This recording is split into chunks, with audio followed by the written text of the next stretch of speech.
In your health news, pediatric beds in intensive care units are more full than usual because of a surge in respiratory illnesses. Doctors say the surge in illnesses among children is putting a strain on hospitals. News 12's Carol Wilkinson explains the impact it is having on our area and how to keep your family safe.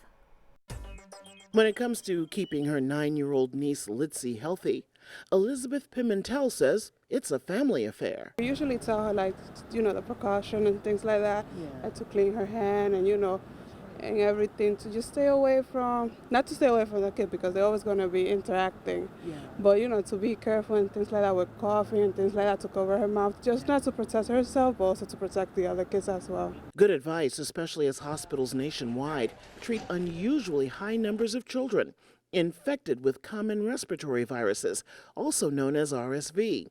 The virus began circulating in the summer, although it usually peaks in winter. Dr. Sankaran Krishnan specializes in pediatric pulmonology at Westchester Medical Center in Valhalla. But what has happened here unusually is that in August, September, and October, we are seeing numbers of patients with these respiratory infections matching, and in some cases exceeding what we would even see in the fall to winter or in the winter season itself. California, Massachusetts, North Carolina, Rhode Island, and Connecticut being especially hard hit as overwhelmed hospitals try to handle the surge in RSV patients.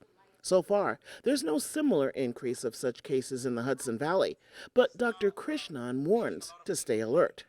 If I'm a parent of a young child, how concerned should I be?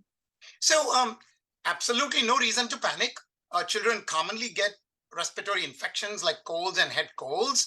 It's only when you either have a child with an underlying problem, like somebody who was born prematurely, has got chronic lung disease or an immune problem. He adds using common sense and being proactive is key in guarding children's health. Like, washing your hands, staying away from large crowded places, masking when appropriate, keeping up with your childhood immunizations, and with the fall approaching, making sure you have your flu shot, things like that. Doctors say if your child has symptoms including high fever, a persistent cough, or difficulty breathing, don't wait. See a medical provider right away. Carol Wilkinson, News 12.